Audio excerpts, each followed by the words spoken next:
Hi guys, today we are going to be ranking all of the eyeshadow palettes that I use for the month of April. I know it's kind of late in the month to be putting this out, but it's taken me so long just to sit down and do this. So it is what it is. We are going to get started. If you're new to my channel, hi, my name is Sam. I'm a makeup enthusiast. Makeup is my therapy. If you feel the same way, be sure to hit the subscribe button down below.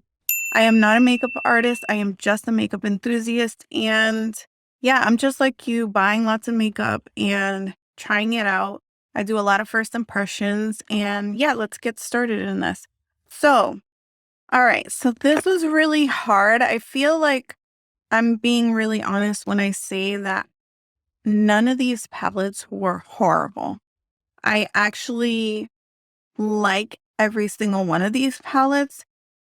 But there are different variables that play into how they rank, whether it's the quality, whether it's the packaging, whether it's the color story, um, and formula as well. But I do feel like pretty much all the formulas in here are good. Some are just good for the price, and some are good because they're great.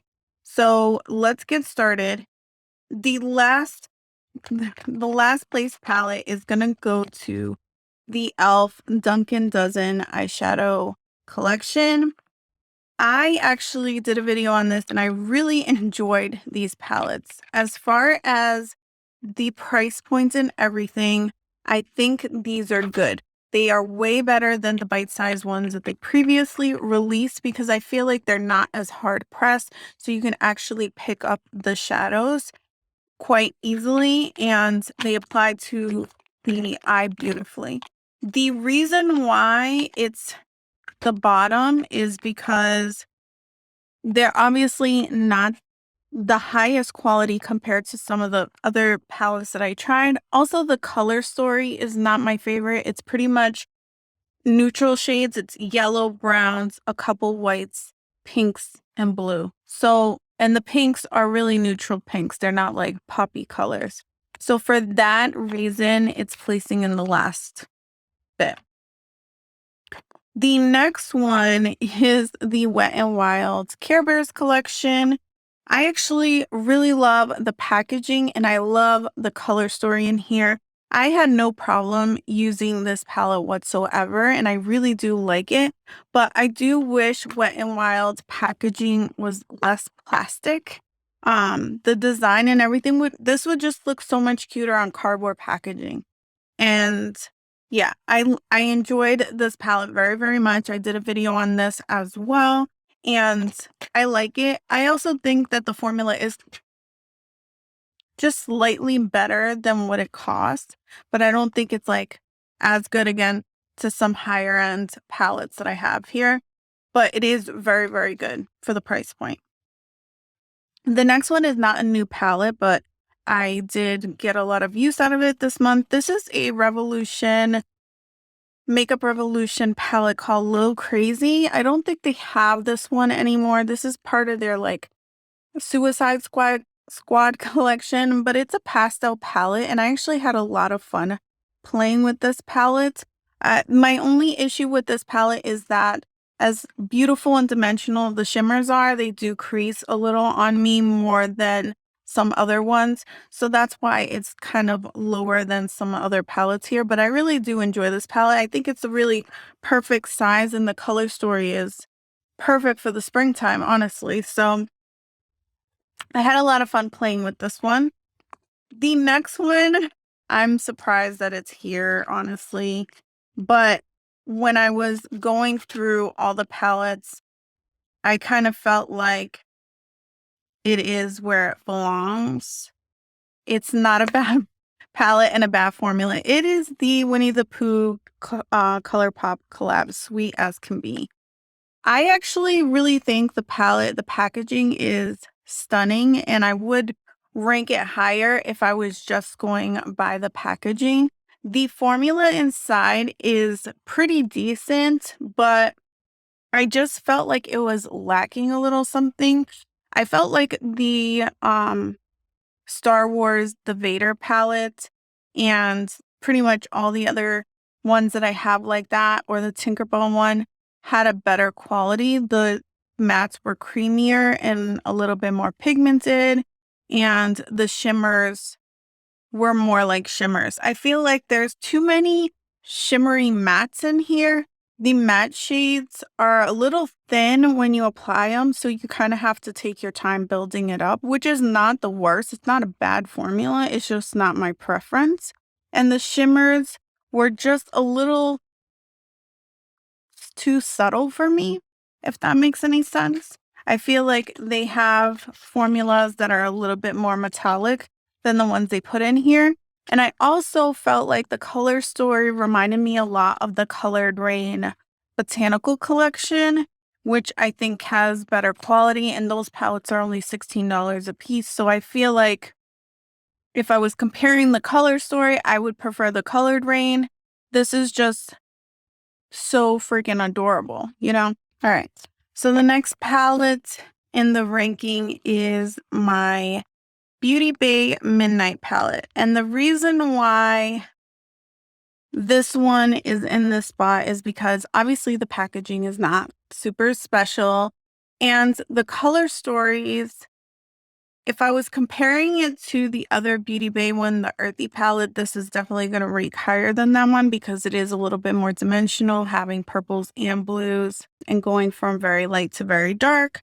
But I still felt like there were some palettes that stood out a little bit more to me. So for that reason, this is ranking in this place. So the next palette going up the rank list is the Unearthly Cosmetics Sleepover palette.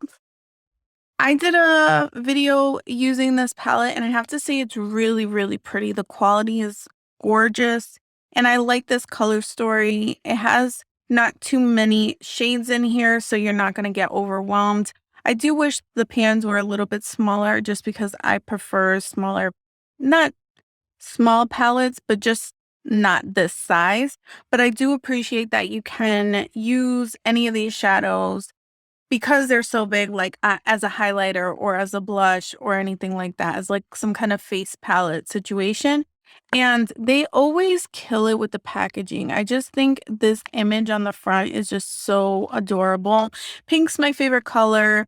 Not to wear on my eyes, but just in general. And yeah, I think this is a cute palette. The next palette is, I forgot to mention in my roundup of makeup, but I got it from an influencer box because sometimes they send me products to just do like a review on their site or like put a comment on the Sephora reviews.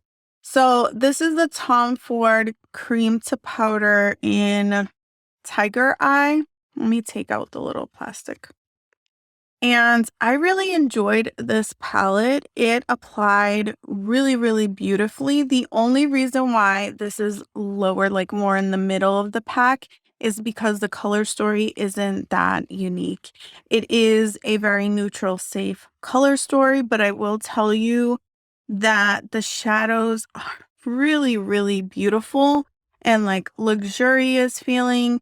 And yeah, if you're interested in like seeing me use this on camera, I can do that. I just didn't want to necessarily do it because I got it in an influencer box and I didn't know kind of how that would come across. But that was not the purpose of them sending me this. This was just to basically write a review on Sephora of what my experience was with using it. But I did really, really enjoy it. I like the packaging on it. It feels nice and luxe. And yeah, I really enjoyed this. The next palette, I think might surprise a lot of you guys, but it didn't really surprise me, is the Patrick Ta Major Dimension. The palette looks disgusting because the fingerprints. I do like the mirror look to packaging, but I really hate the functionality of it. I wish they would stop doing it. The color story is absolutely stunning. And when I wear this, I can get a really beautiful glam look.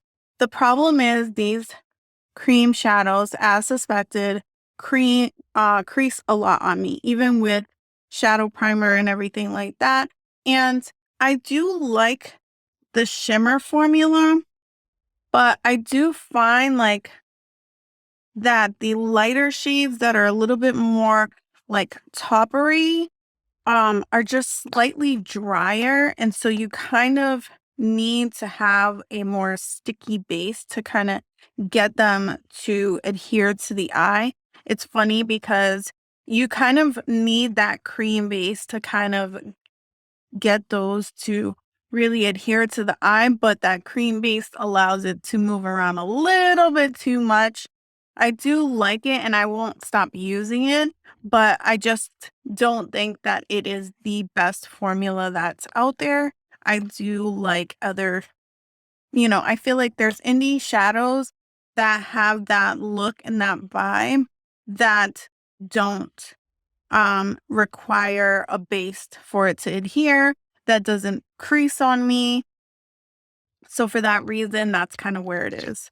The next one, I probably should have switched this one in the Patrick Top, but maybe not. This is the Milk Cosmetics Gemini palette. This is the reformulated original Gemini palette. This is not the Gemini 2 palette. So as you can see inside, it's the greens and neutrals. And I really did enjoy this palette. I think I did a look in a video on camera with this. I've done looks off camera, obviously, with it. But yeah, this is what she looks like. I think I ranked it exactly where it should be. I really love this color story. I like this color story more than the rose tone color story. The only issue I have with this is that the shimmer formula in here, although it is very beautiful on the eye, you have to be kind of careful when dipping in and applying it because it's a little bit crumbly but very waxy at the same time. And when you put it on, it almost has that like foiled effect in a way that I don't love. So then I have to take a brush to kind of like break it up a little so that it has more of a sparkle and less of a foil effect, because the foil effect is like crumbly foil. It almost reminds me of those flakes that everybody's using. And when you're a little bit older like me, I'm 36, about to be 37, you don't want that kind of texture on your lids. You just don't. So I do like this palette a lot and I love the packaging on it and everything. But I will say, like, those shimmers, even though I can get it to work, you do have to work to get it to work. You know what I'm saying? So for that reason, that's where it is. The next palette in this ranking is the Bridgerton Belle of the Ball palette. I love the formula in here and I really like the color story. There you go. You can see it. I love this color here. She gave us a couple berries, but not too much. This shimmer shade here, this blue, there's way more dimension in this palette. And I like that it's just 6 shades. I like that it's super easy and you can get multiple looks out of it because the colors are not necessarily the same. Repetitive shades. They're a little bit different. So you could do these berry tones with this light champagne. You could do the berry tones with the blue. You could do the berry tones. These are just like to ground the looks. And then you can put all of these individual shades on the lid, or you can mix and match them. And I think it's very dimensional and pretty. I think this one is way better than the first one. Although I do love that special shade that's in that one. I just feel like that's the only special thing about that palette. So there's that. Now these next 2 palettes are really hard for me and I don't know if I really feel comfortable picking one or the other. I'm gonna do it just for the sake of the video, but honestly I kind of feel like these are equally good. The color stories are equally good. They're just different enough that you almost don't really want to compare them to each other. So the next one I'm going to say is the Adept and Heather Austin palette. I love the Adept formula. This is one of my all-time favorite formulas. If I ever was going to do a collab, it would be with Adept, hopefully. But I just love their formula. And there's so many beautiful dimensional shimmers in here. My only complaint, I guess, and it's not really a complaint, is the matte shades are a little too grungy, like fall time. I think for the time of the year of the release, it just doesn't fit.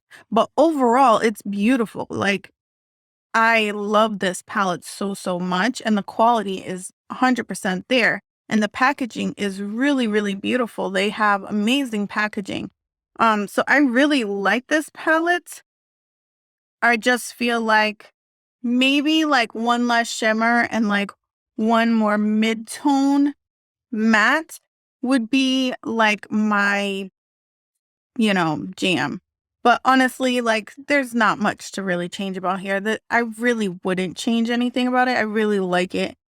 So that's the next one, I don't know what it is that I just feel like maybe it's because the initial look that I created with this was like my favorite look. But regardless, it is the Colourpop Avatar collab. I think this packaging is probably my favorite packaging that they've done with any of their palettes. It just has like the metallics and the colors on here is perfect. I love that they have a sleeve. This might be the first time I've ever seen Colourpop do a sleeve, and then the inside has a different cover. I just think that alone makes it super, super special. Um, Makes me think of like books, because like the jackets on a book just make it like that extra bit more valuable and extra bit more special when the jackets have a different print than the actual book itself. I feel like it's that situation. I love that they took the time to make the edging here like metallic, the names on the back, and the color story is so pretty. And the quality in this palette, this is the quality that I want all the Colourpop palettes to have. I feel like this was the missing piece in the Winnie the Pooh collab, honestly. These palettes, these shadows just performed a lot better than the ones that were in the Winnie the Pooh one. I feel like maybe that was part of the whole appeal or preference for the Winnie the Pooh, because more people that like Winnie the Pooh, you're probably more likely to like softer makeup. So maybe you want a softer burgundy and then you can build it up to what you want. And if you like intense makeup, you can really build it up to intense. But if you like soft makeup, you can go in softly. Maybe that's why, but that's why it ranks lower for me. So that was a lot of talking. I hope that you guys like this video. Let me know what you guys think. Let me know if you would have changed the rank list on this. And yeah, until next time, love you guys. Bye.